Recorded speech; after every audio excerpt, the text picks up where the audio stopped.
actually, that's the reason why I fell in love with Robin. 'Di ba? Na I saw someone na, So, no wonder, Mariel, na talagang tudo support ka kay Ruben Padilla kasi nagdidilulo ka sa pagmamahal. Ganyan talaga ang kapangyarihan ng pagmamahal, Mariel, naiintindihan namin yan. Kasi na-experience din namin yan, di ba? Alam nyo, kung ikaw kasi nagmamahal ka, feeling mo talaga sa partner mo, perfect na. Kahit naubod ng kapangitan pa yan, feeling mo siya na yung pinakamaganda, pinakagwapo sa balat ng lupa na wala na talagang makakapantay sa kanyang kagwapuhan at kagandahan. Ganyan ang kapangyarihan ng pag-ibig, Mariel. So, nagigets namin yan. Kahit nabupols pa yan, parang feeling mo siya yung pinaka-genyo sa balat ng lupa. Ganyan yung pagmamahal, Mariel. Nagigets namin, naintindihan namin yan. Pero alam mo, hindi mo na kasi pwedeng malinis ang pangalan ng asawa mo kahit labhan mo pa yan ng labhan at ibanlawan mo ng ilang beses at lagyan mo ng downy na 10 sachet, hindi talaga iipekto na babango ang pangalan niya.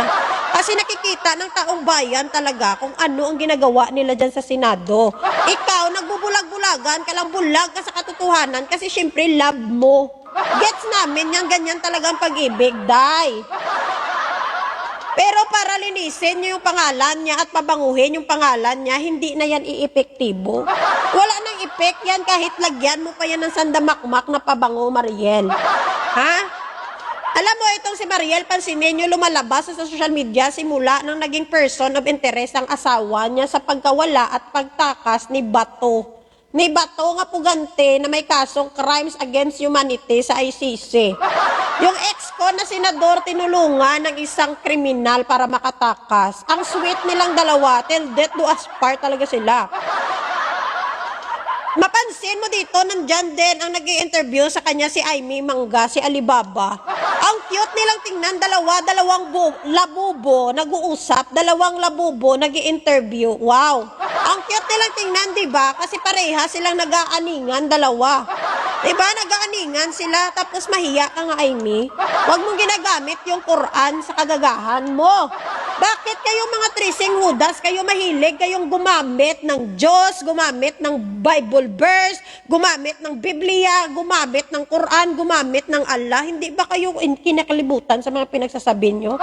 Alam nyo, kayo nga mga trising hudas, kayo ginagamit nyo ang pangalan ng Diyos, relihiyon. Ginagamit nyo yung relihiyon, pananampalataya at paniniwala ng mga Pilipino. Hindi na yan iipekto. Hindi na talaga iipekto kahit gamitin mo pa ang paniniwala, ang relihiyon. Hindi na yan iipekto. You know why? Kasi gising na yung taong bayan ngayon. Wala nang epek yung mga ganyan na drama-rama nyo. Wala nang iipek yan. Wala nang iipekto pa yan. Ganon. Kasi alam nyo, lalong-lalo na ngayong panahon, mulat na mulat ng Pilipino at gusto na ng Pilipino, ng mga Pilipino ng pagbabago sa bansa natin. Kaya yung mga kadramahan nyo na yan, pinagtatawanan lang kayo. Kaya tigilan nyo na, ha? Tigilan nyo na yung pagiging vloggeres nyo dyan, mga tracing hudas. Kaliwat kanan, nagla-live sila, live selling na lang kayo. Huwag na kayong pumasok sa Senado, mag-live selling na lang kayo.